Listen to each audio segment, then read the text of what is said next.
Antônio Henrique Malamão Moreno, eu sou da cidade aqui de São Paulo, nasci e fui criado aqui em São Paulo. E minha formação é de engenharia, né? Engenharia mecânica. Eu estudei engenharia na Escola de Engenharia Mauá, lá em São Caetano. Me formei em 77, comecei a trabalhar em 78 nessa empresa de mineração, né? E logo no início, né, eu entrei como engenheiro mecânico e a empresa ela trabalhava produzindo tanto estrutura metálica e cálculo mecânico também. E quem fazia todo o trabalho de início eram os engenheiros, que eles faziam todos os trabalhos, tanto estrutural quanto mecânico. Então, de início, a gente fazia as duas coisas, né, simultaneamente. O nome da empresa, comecei a trabalhar, era LPW. Começou como LPW, que logo depois foi comprada pela FMC. FMC americana, e que depois passou para ser uma empresa nacional, FMC do Brasil. E desde sempre trabalhei na área de mineração, desde 77 até hoje. O grande foco, né, do meu trabalho especificamente é em mineração. Ultimamente a gente abriu o leque para as outras áreas, né? Então, hoje a gente trabalha para a indústria alimentícia, para a indústria automobilística, para a siderurgia, para a construção civil também. Então, tudo que envolve estrutura metálica a gente acaba atuando, mas o grande foco ainda é mineração, máquinas de mineração e máquinas pesadas de mineração, né? Então, no início, como falei, né, o engenheiro mecânico ele fazia as duas atividades, tanto o cálculo mecânico quanto estrutural. A razão disso é que toda estrutura, né, ela tem um equipamento, um componente mecânico importante, né? Então, o levantamento de cargas é uma questão mais complicada, né? Então, por isso que o engenheiro mecânico ele atuava nessa área, né? Então, a maior parte do pessoal era mecânico, alguns engenheiros navais também, e mais recentemente o engenheiro civil tem trabalhado junto com a gente. Depois de um determinado tempo, a empresa começou a crescer e a demanda de estrutura metálica passou a ser mais significativa. Então, um grande volume de trabalho era de estrutura metálica, né? Então, eu acabei me especializando em estrutura metálica e acabei abandonando o dimensionamento mecânico. Então, hoje eu trabalho exclusivamente com estrutura metálica, né? E a razão disso foi o volume de trabalho que tinha na época, né? A estrutura metálica acabava absorvendo muito mais tempo do que o cálculo mecânico. Eu comecei em 77, que foi no finalzinho do milagre econômico, né, do Brasil. Então, o grande crescimento do Brasil nessa área de mineração foi justamente na década de 70, né, de 70 até 80. Na década de 80, a indústria começou a diminuir um pouco a sua velocidade, mas a mineração especificamente, ela teve um crescimento grande, que começou principalmente a partir de 2001. Então, foi a mineração no Brasil de 2001 até 2015, teve um crescimento muito grande, né? E uma das minas, né, importantes nesse período foi justamente de Carajás, né? Então, a mina de Carajás, começaram-se os primeiros projetos lá na década de 80 e continuou até 2014. Em 2014 teve uma diminuição, né, da quantidade de trabalhos de mineração. Então, hoje existe ainda muita demanda, mas bem mais estável do que foi naquela época. Naquela época, era de 2001 até 2015, teve um crescimento muito grande mesmo. A razão é a importação de minério pela China, né? Então, a China ela acionou bastante o mercado nacional, né? Com certeza, eu acho que até 2001, no período que eu conheço, né, de 77 até 2001, o mercado era muito instável, né? Então tinha épocas que você tinha muito serviço, tinha épocas que você tinha pouco. Então tinha um sobe e desce constante, né? E a partir de 2001 começou uma ascensão muito grande e constante. Foi até o ano de 2014, né? Aí 2014 juntou, né? Quer dizer, teve a questão da China que ter tirado um pouco o pé, né? E diminuiu um pouco o consumo, e o mercado nacional também começou a ter um pouco teve uma crise grande, né, que começou em 2014, 2015, daí para frente, né? Então, a partir daí nós tivemos uma redução grande no volume de trabalho. Mas mesmo assim tivemos várias obras em andamento. Um ritmo menor, não era mais aquele ritmo alucinante, mas tinham bastante demanda. Até 2015, de 2001 até 2015, a questão não era você entrar numa concorrência e ganhar. Muitas vezes você era obrigado a fazer. Então, as grandes empresas, tipo Vale, ela de alguma forma ela exigia que você fizesse aquele trabalho. Às vezes você não queria fazer, você não podia fazer, você estava com uma demanda muito grande de trabalho, mas eles falaram, olha, você tem que fazer esse trabalho, porque se você não fizer esse, a gente não te contrata no próximo.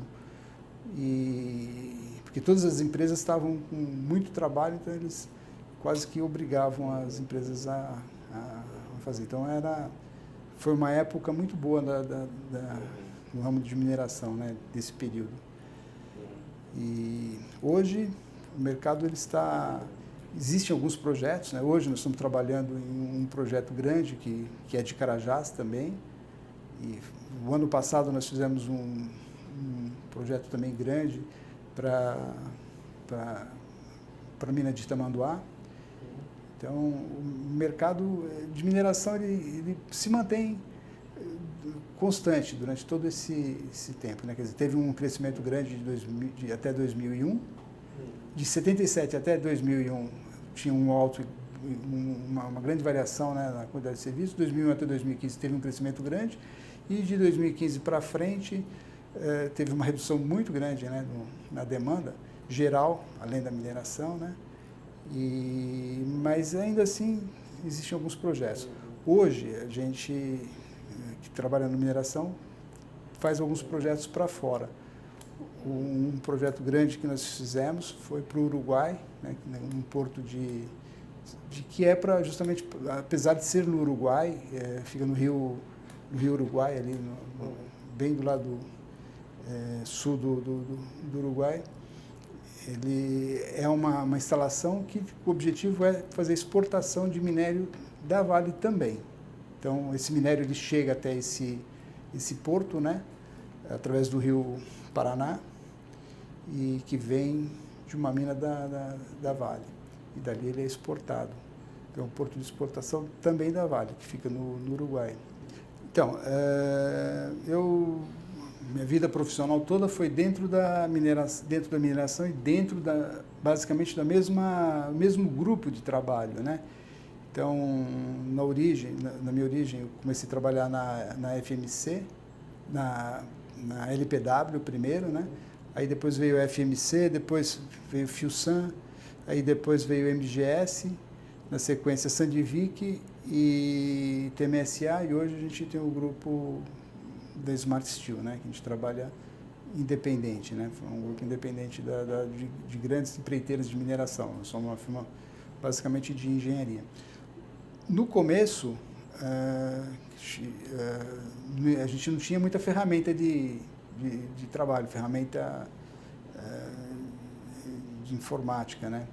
Então, os cálculos eram todos feitos, uma grande parte deles eram todos feitos na mão, através de utilização de de ábacos, de livros, né, de referências, né, alguns manuais, né, para poder facilitar o cálculo, né? Então, por exemplo, a gente usava muito aquele livro Abacus,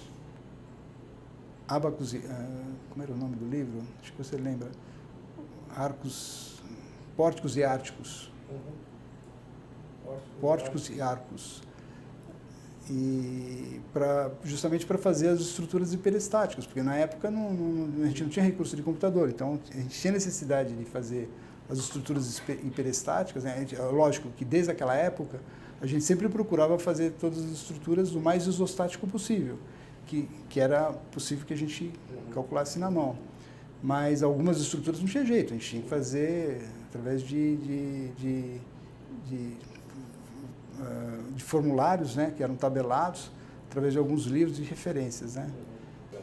A equipe de projeto daquela época, ela se mantém até hoje, quer dizer, a mesma estrutura, né. Então é um gerente, tem os supervisores mecânico e estrutural, abaixo deles tem os projetistas, né, que fazem a definição do projeto e auxiliado pelos calculistas mecânicos e estruturais. E quase todas as empresas, elas têm esse núcleo básico, né? E o grande volume de trabalho acaba sendo o de detalhamento das estruturas, né? E então existem equipes, né, de engenharia que prestam serviço para essas empreiteiras principais, né? Que tem um grupo grande de projetistas, né, para fazer essa parte de detalhamento. Esse detalhamento hoje ele está sendo bastante modificado, né? Que antigamente era gerado desenhos, em formato A1, e esse desenho ia para a fábrica, e a fábrica fazia a execução, fazia o desenho de traçagem dessa peça e fabricava. A Filsan era grande, mas a estrutura sempre foi a mesma. Quer dizer, no caso da FMC, ela era uma empresa que tinha um grupo de engenharia, né? E tinha também uma fábrica que corria por trás, né? Então, uma boa parte dos equipamentos, os equipamentos principais eram feitos dentro da própria fábrica. O ideal, quer dizer, o que a empresa procurava era fazer tudo dentro da própria fábrica, mas isso nunca era possível em função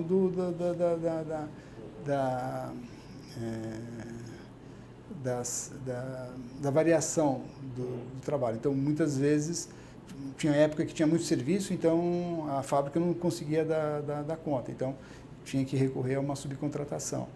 Então, basicamente, essa fábrica ela trabalhava só para produzir os equipamentos mecânicos, tipo tambor, rolete, coisas assim mais específicas, né? E a partir o grande volume de estrutura metálica sempre foi subcontratado. Recentemente, a partir da MGS, né? Até a Filsan ainda tinha fábrica. A partir da MGS deixou de ter fábrica, então a fábrica era subcontratada. Então, tanto a fabricação estrutural quanto a fabricação mecânica era toda comprada de fora. Na época da Filsan, eu acho que a primeira grande estrutura, né, que eu fiz, e é engraçado até a gente relembrar, que foi em 80, que foi uma galeria em balanço de 65 metros de vão.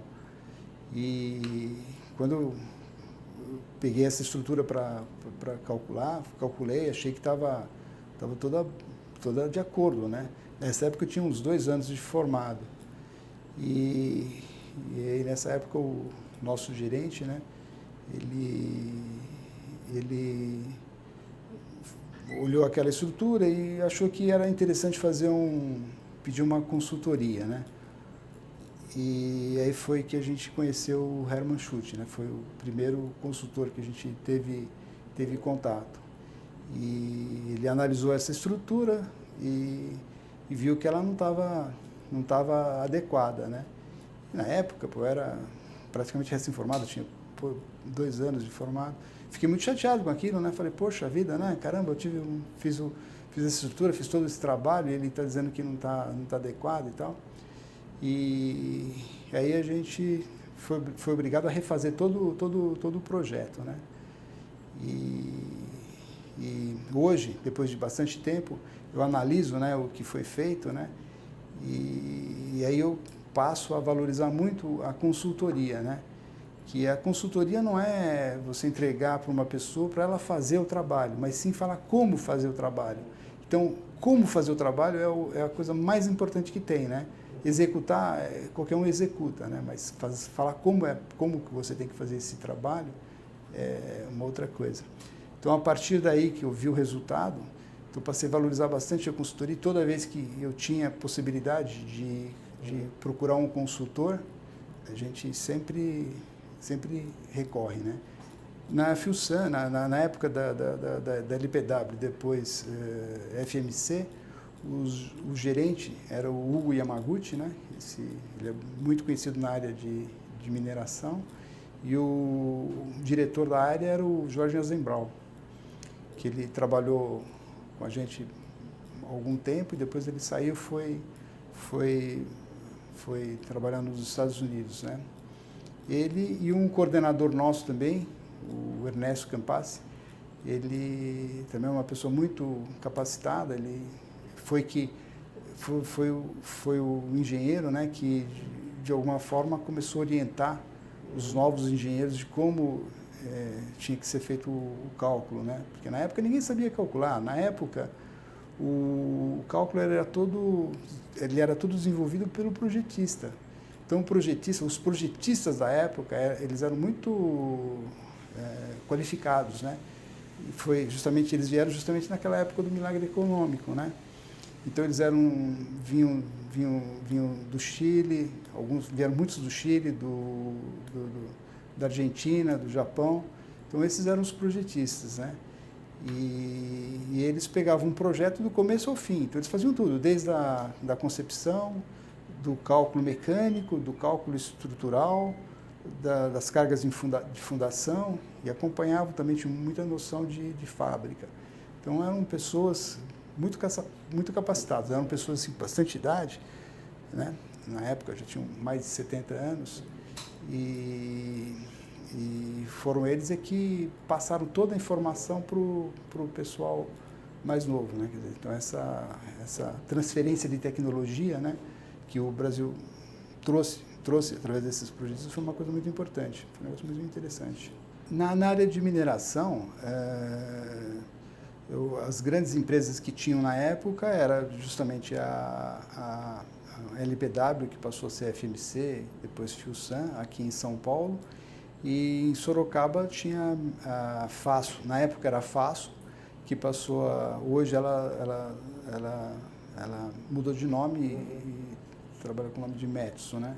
Então a Metso é forte nessa área de mineração. Então ela, além de produzir sistemas, ela produz peneiras, produz britadores. Então é uma empresa referência no Brasil nessa área de mineração. As estruturas das empresas eram semelhantes, né? Então tinha uma equipe que fazia todo o projeto, né? No início, eu te falei, né, que a parte de detalhamento hoje é feita por empresas fora dessas empresas principais, né? Mas na época o detalhamento era feito dentro da própria empresa.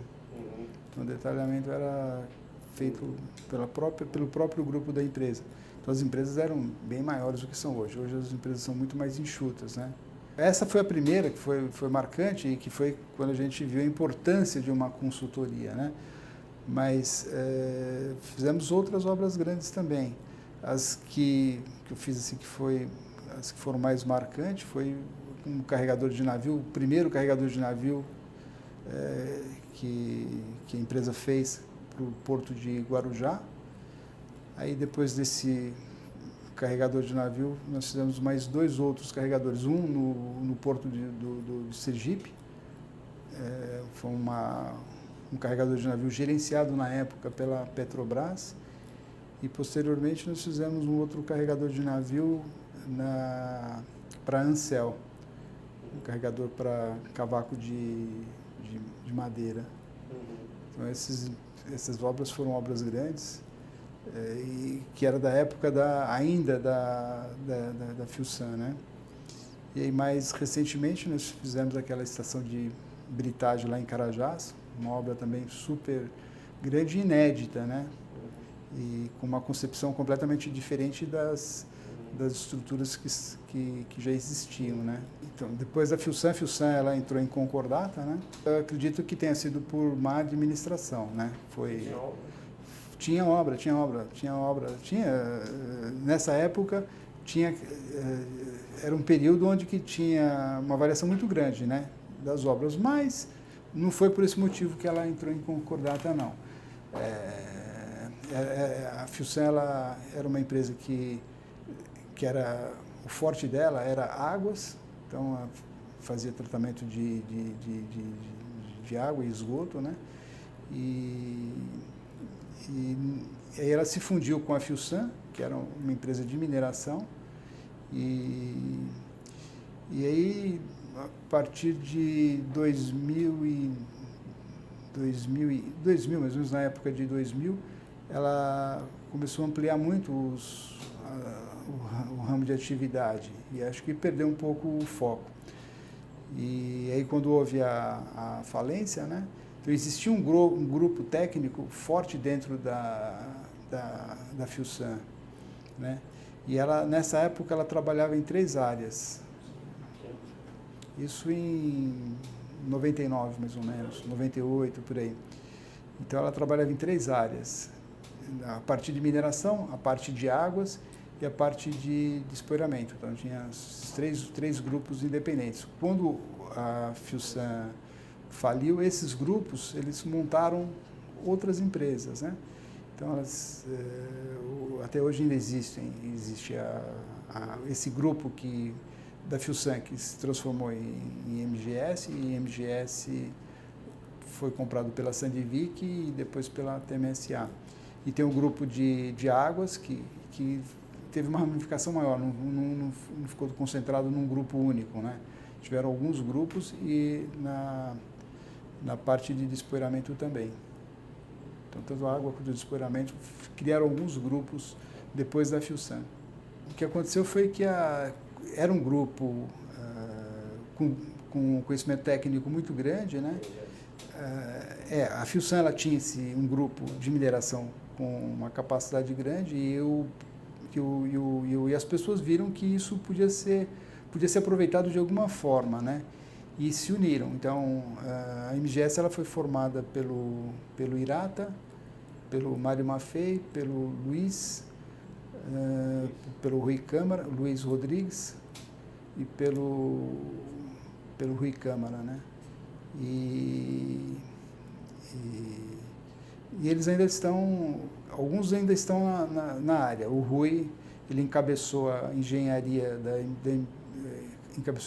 que era da Sandvik e se associou à TMSA, né? Que era uma empresa muito isso recentemente. Mas a TMSA é uma empresa muito tradicional também. Ela veio ela era conhecida antigamente, o pessoal da mecânica conhece, o pessoal aqui de São Paulo, mesmo, acho que você também talvez conheça. Ela veio do grupo Tecnomoageira.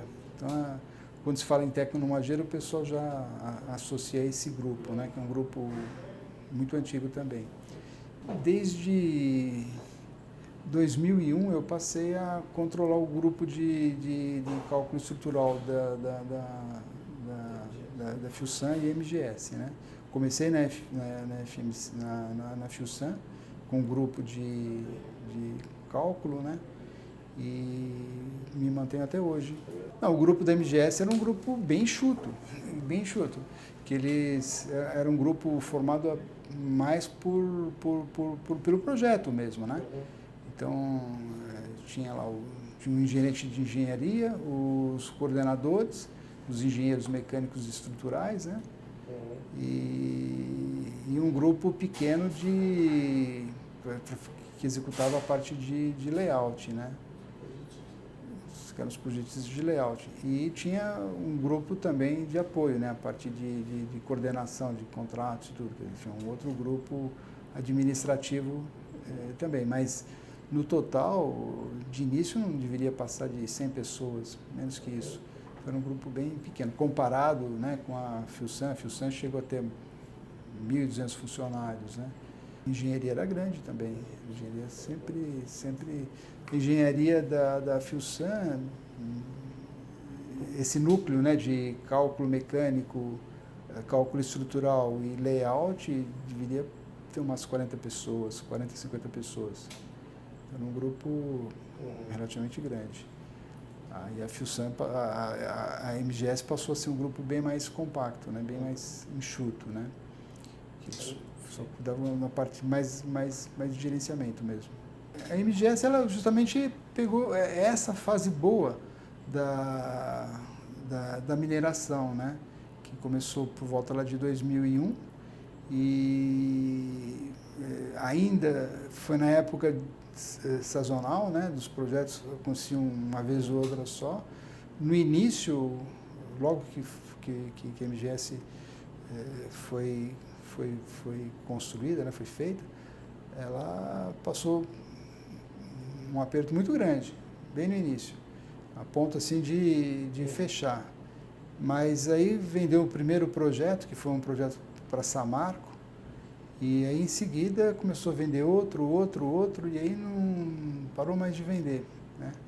Eu comecei a prestar serviço para eles em 2001, e de 2001 praticamente até 2014, sem nunca ter ficado sem uma quantidade grande de serviço, que até incomodava, porque o problema era muito serviço que você tinha que fazer, né? E muitas vezes não dava conta, né? Então, vivia uma aflição muito grande para poder cumprir. Então, foi uma época muito boa para a mineração, né? A MGS, né? Ela, desde a época da Filsan e depois, na MGS, ela começou a se dedicar mais a grandes equipamentos. A primeira grande obra, né, que eu participei, junto com a Filsan, foi num consórcio. Como o empreendimento era muito grande na época, teve que ser feito um consórcio, né? Então foi feito um consórcio entre a Filsan, a Metso e na época era a Faço, e a Dresser. Então foi um consórcio para poder atender um equipamento grande que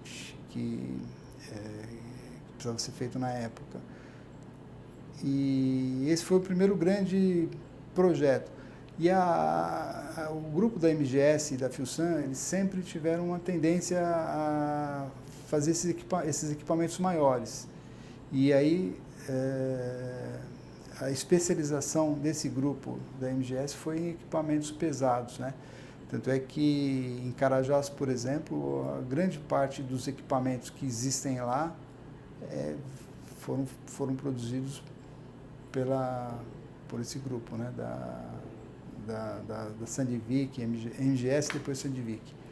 Então, a grande parte dos equipamentos pesados, né? Então, você me perguntou, né, dos equipamentos de transporte, então, são sistemas grandes feitos por esse grupo. Então, a especialização são grandes obras e grandes equipamentos. Então, são transportadores com grandes capacidades, grandes distâncias e grande volume de material transportado.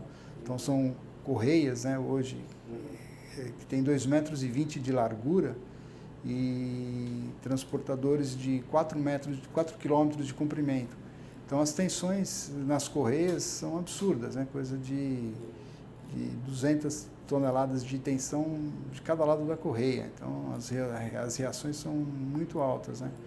Então, no final, esse grupo MGS, Sandvik, acabou se especializando em grandes equipamentos, em grandes transportadores. Então, a MGS, ela começou a fazer equipamentos grandes, só que era um grupo que não tinha um lastro, né? Era um grupo nacional formado por 5 ou 6 sócios, né?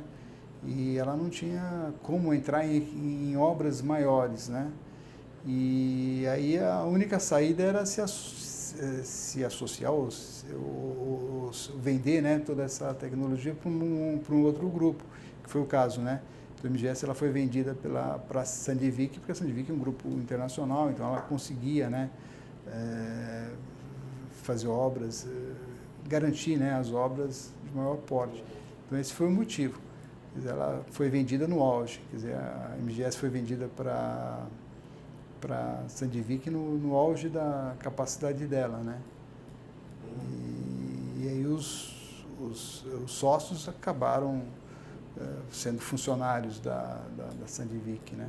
A Sandvik, ela começou, quando ela comprou a MGS e começou a trabalhar no Brasil, né, produzindo transportadores e máquinas de pátio, né?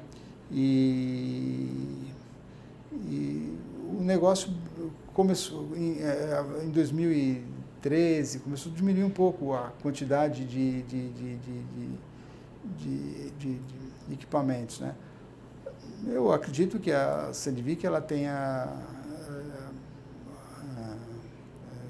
resolvido sair do Brasil porque ela não tinha uma administração adequada aqui no Brasil, né? Então, é um grupo internacional, as pessoas que trabalhavam aqui, elas tinham um limite de atuação, né? Então, acho que foi mais uma questão de não conhecer muito o mercado de mineração do Brasil, né? Então, acho que a razão de ela ter saído do Brasil foi isso aí, né? Então, a MGS foi vendida pela Sandvik e depois a Sandvik ela saiu do Brasil por isso, né? Ela não tinha o expertise do mercado nacional, né? E a Sandvik é um grupo muito grande, então eles fazem de tudo, né? Desde equipamento cirúrgico, brocas de perfuração, né? Máquina ferramenta, então é um grupo muito grande e essa parte de sistemas, né, de transportadores, equipamentos de mineração é um ramo muito, para eles, muito pequeno, né? E não era o métier deles é outra área, né? E eles, como atuam lá na Europa, eu acho que ficava muito distante, né, do que acontecia aqui no Brasil, né? E aí o negócio passou a não ser mais interessante para eles. Eles resolveram fechar. Foi em 2014, foi no final no término no finalzinho da escalada, né, do crescimento da mineração no Brasil em 2014, 2015. Então, nessa época, a Sandvik resolveu sair do Brasil, né? E eu e o Vinícius, nós trabalhávamos juntos, né? A gente resolveu montar a Smart Steel. E nessa época, nós tivemos a possibilidade também de trabalhar junto com o pessoal da TMSA aqui em São Paulo, mas a gente preferiu criar um grupo independente, né? Então, começamos em 2014, também com uma quantidade muito grande de serviço, desde o início, e a gente ampliou o nosso leque de trabalho. A gente tiramos o foco da mineração, né? E passamos a trabalhar em todas as outras áreas, né? Nas áreas de civil, de alimentícia, na estrutura, na indústria automobilística e mais uma série de outras áreas aí que para nós não era tão comum, né?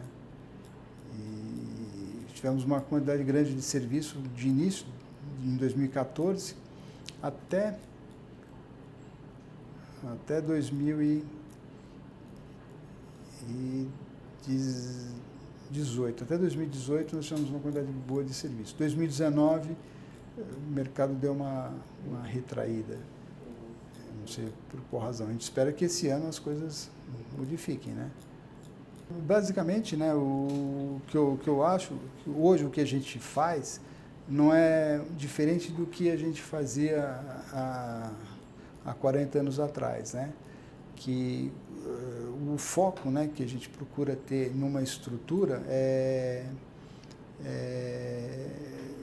analisar principalmente o caminhamento das cargas na estrutura, né? Então, isso é uma coisa que é fundamental. Na época, era imprescindível que a gente soubesse exatamente o caminhamento das cargas, porque através desse caminhamento é que a gente iria fazer o dimensionamento das estruturas. Porque o recurso que a gente tinha na época era só o cálculo manual, né? Então, você tinha que simplificar a estrutura o máximo possível para poder fazer os análises, né? E com o recurso do computador, é óbvio que isso mudou um pouco, né? Essa maneira de fazer o cálculo mudou um pouco.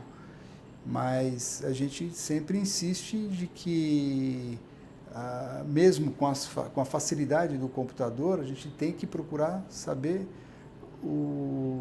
para que aquela estrutura serve, como é que ela funciona, como é que você tem que fazer o cálculo, né? Sempre procurando a simplicidade, né? E o simples, né, a gente já está cansado de saber que é muito mais difícil o simples do que o complicado, né? Então, chegar numa estrutura simples, chegar num resultado simples é difícil. Tem que ser muito analisado, pensado. E, na época, todo o cálculo era feito basicamente, quer dizer, toda a estrutura era feita via estrutura de duas maneiras. Ou era uma estrutura treliçada, que a gente conseguia fazer por o cálculo por equilíbrio de nós, né? Ou estrutura porticada. E sempre estruturas planas. Na época não existia essa questão de fazer estrutura espacial, né? Não existia software para isso. Então, todo o cálculo era feito em estruturas planas. Então, ou você fazia o cálculo por equilíbrio de nó, ou então o cálculo pelo método do Ritter, ou pelo método da Cremona. Então, fazia um desenho da estrutura, ia traçando a estrutura, ia chegando nos esforços. E, então, era essa ferramenta que a gente utilizava na época, né? Quer dizer, tinha que fazer todo o cálculo manual.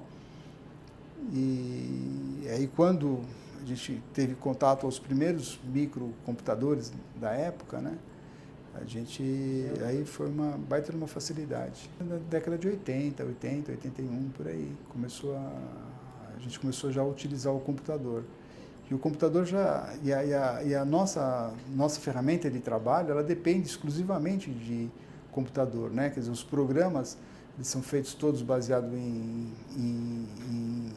análise matricial, não tem como fazer o cálculo na mão. Na época até a gente fazia, né? Alguns cálculos, até 4 graus de liberdade, a gente conseguia fazer na mão usando calculadora, né? Mas dava muito trabalho, né? Então, ou uma estrutura ou outra muito especial, a gente fazia o cálculo na mão.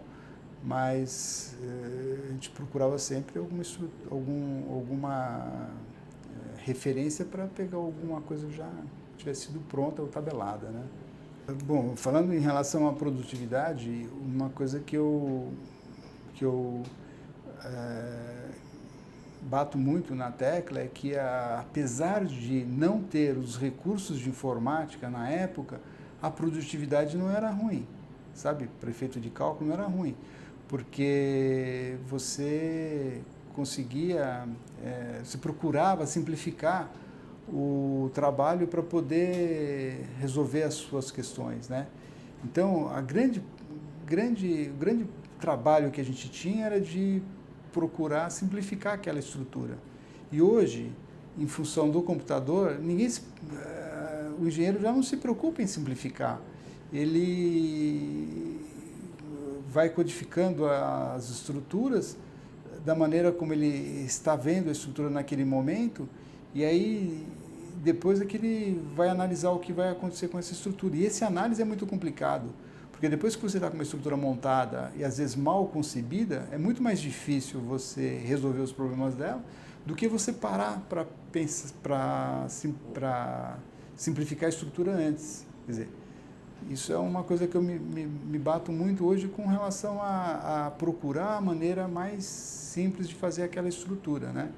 E todo o modelo que a gente faz procura sempre, mesmo tendo recurso do computador, usar de maneira que a estrutura seja o mais isostático possível.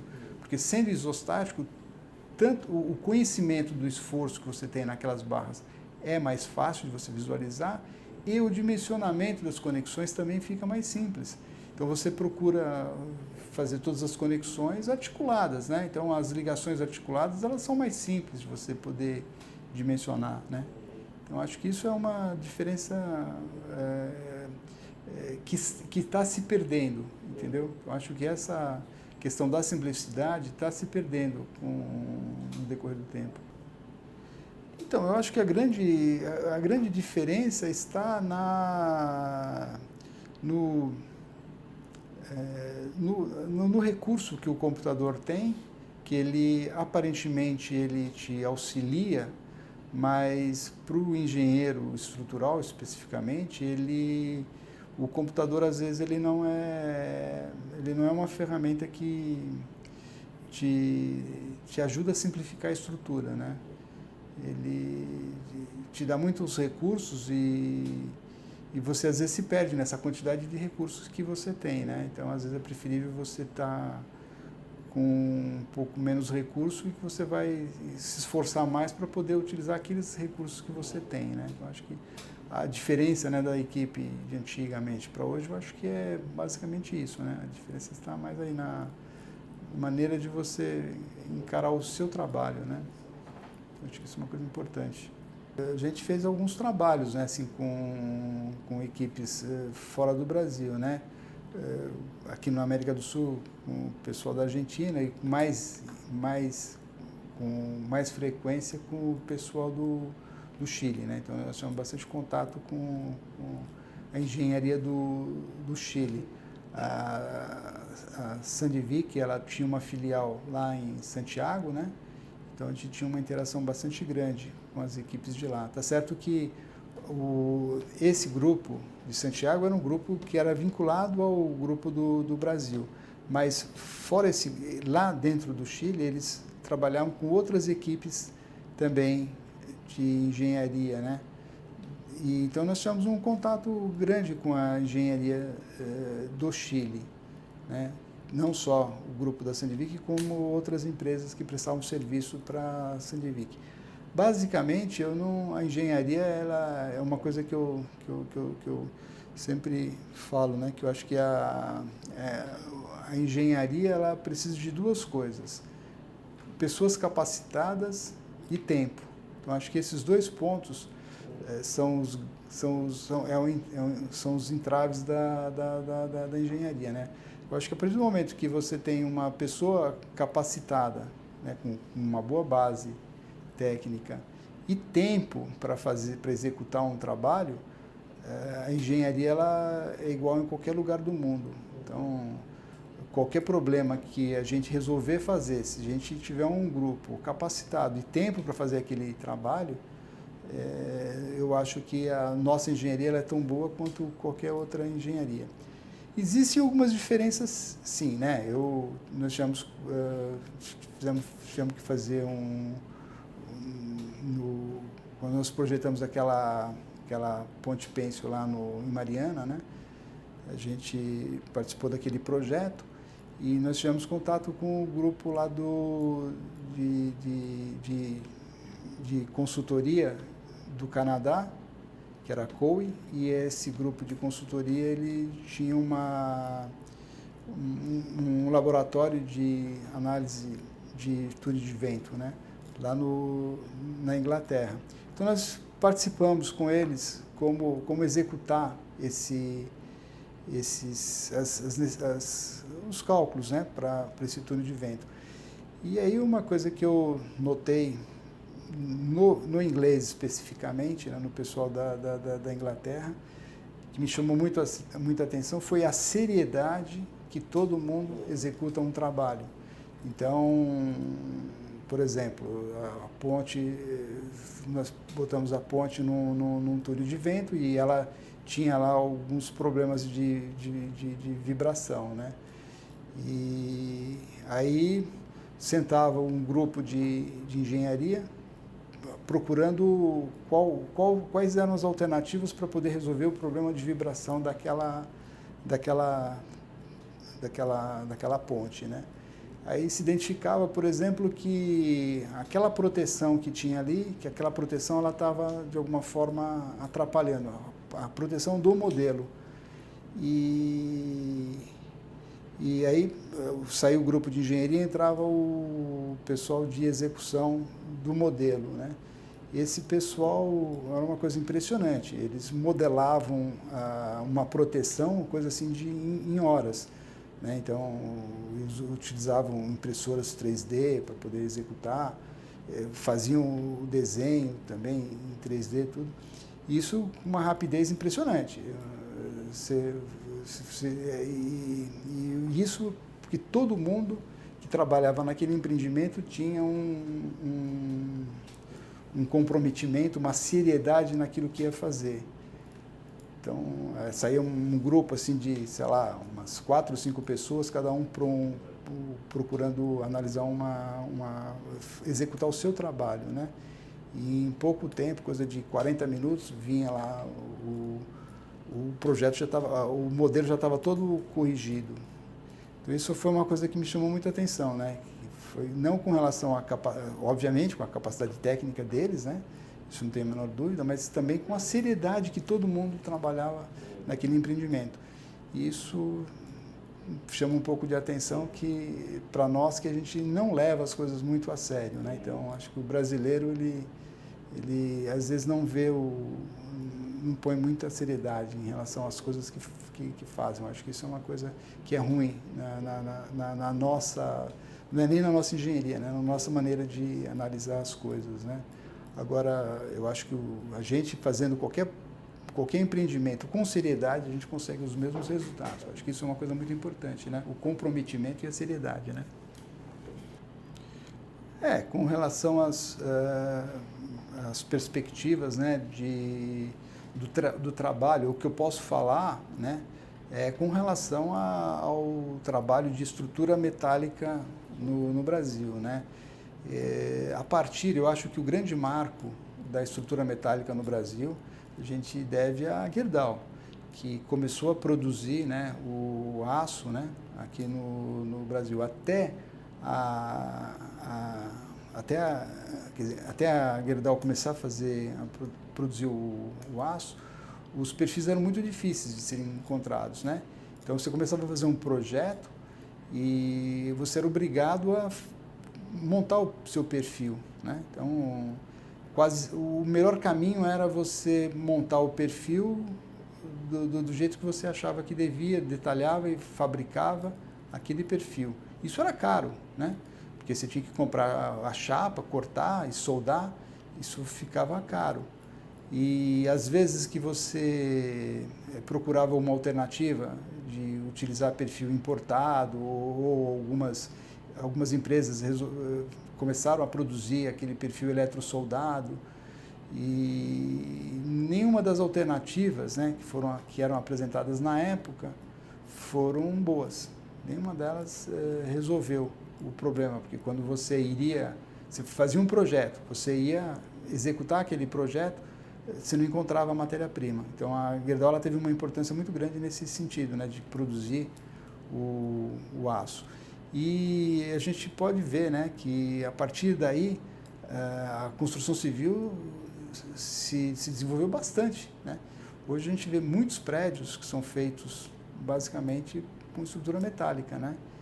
E isso na construção civil e em outras atividades também, né? Hoje a gente vê muita ponte metálica, tem só para dar um exemplo, eu lembro que foi feita uma ponte ali uma ponte metálica ali na Castelo Branco. Eu passava ali por essa construção na época, né, quando eles estavam fazendo a marginal. Aí eu vi um anúncio: daqui a 15 dias vamos inaugurar a marginal da Castelo. Eu falei, mas isso é impossível. Caramba, está faltando um viaduto, está faltando uma ponte aqui, como é que eles vão construir essa ponte? E depois de 15 dias estava lá a ponte feita, só que metálica. Então, a metálica ela tem essa grande vantagem, né, que eu acho que ainda a sociedade ainda não viu a estrutura metálica como sendo uma alternativa, sabe? Uma alternativa que tem muitas vantagens. Toda vez que se fala em estrutura metálica, porque o Brasil ele é muito forte na construção civil, né? Eu acho que o Brasil é referência mundial de construção civil. E então, quando se fala em estrutura metálica, o pessoal analisa: uma viga metálica custa tanto, uma viga custa muito menos. Então, o análise sempre é feito dessa forma, e não pode ser feito assim, né? O análise tem que ser feito de uma forma global, quer dizer, o projeto como um todo, desde do planejamento até a execução, até a montagem desse projeto, fazer o comparativo aí. Os estudos que eu tenho visto ainda são um pouco vagos, sabe, em relação a substituição do concreto por estrutura metálica, né? Existem alguns estudos já feitos, mas ainda assim eu acho que a grande vantagem do aço ainda não foi descoberta, né? No Brasil eu acho que não, eu acho que a gente está um pouco atrasado, né? Mas eu vejo que, principalmente na construção civil, está tendo um avanço bastante grande, né? E uma coisa importante também da construção civil, e que aí entra uma outra área que eu acho que é super importante, que é o arquiteto, né? O arquiteto ele tem que saber utilizar o aço nas suas construções, para fazer com que seja uma coisa agradável também à vista. Eu acho que isso aí, a partir da atuação do arquiteto utilizando o perfil metálico, eu acho que vai ter um desenvolvimento maior, né? Mas hoje ainda não... tem algumas coisas já feitas, né? Mas o Brasil ainda está um pouco atrasado nesse sentido, eu acho.